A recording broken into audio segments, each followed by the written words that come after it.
Dobrý deň. V nasledovnom videu si ukážeme, ako budete pracovať s prevádzkovou dobou a s informáciou, či je stredisko zatvorené alebo otvorené. Takže prihlásite sa do adminu. V admine prejdete naľavo do nadstavenia témy, prejdete nižšie, kým si nájdete tabuľku s názvom Otváracie hodiny.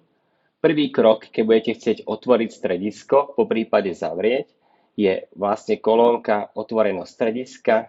Keď zakliknete, ukáže sa vám modrá fajka, čo bude signalizovať, že stredisko je otvorené. Prejdete vyššie a v kolónke publikovať dáte update. Počkáte, kým sa vám načíta a potom, keď prejdete na oficiálnu stránku a dáte refresh, tak už vám svieti, že stredisko je otvorené. Ten istý spôsob je vlastne, keď budete chcieť stredisko uzavrieť, zase nadstavenia témy, otvorenosť strediska a dáte fajku dopreč. Dáte update, počkáte, kým vám to updateuje, no a keď prejdete do samotného webu snowland.sk a dáte refresh, tak stredisko je zatvorené. Poďme si ukázať, ako budete riešiť otváracie hodiny.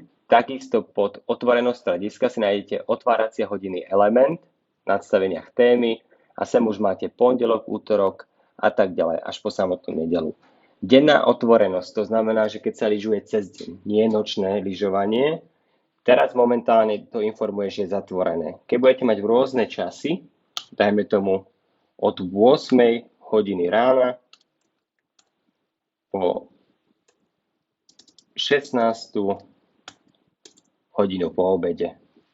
Keď si napíšete časy, jednotlivo časy sa môžu meniť, takže to treba vyklikať normálne na numerickej klávesnici. Keď ste si nastavili dennú otvorenosť, môžete prejsť do večernej otvorenosti a tam takisto buď si napíšete čas alebo otvorené. Môžeme si vyskúšať prepísať ešte, dajme tomu útorok, čo je dnešný deň. Dáme si od 8 do 16 a semka večerné lyžovanie si môžeme dať od 16 do 21.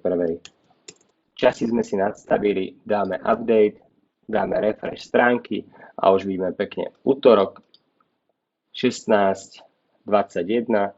Takisto keď prejdeme na domov, tak môžete vidieť, že už aj tu sa nám automaticky doplnili údaje. A takto si meníte otváracie hodiny a otvorenosť strediska.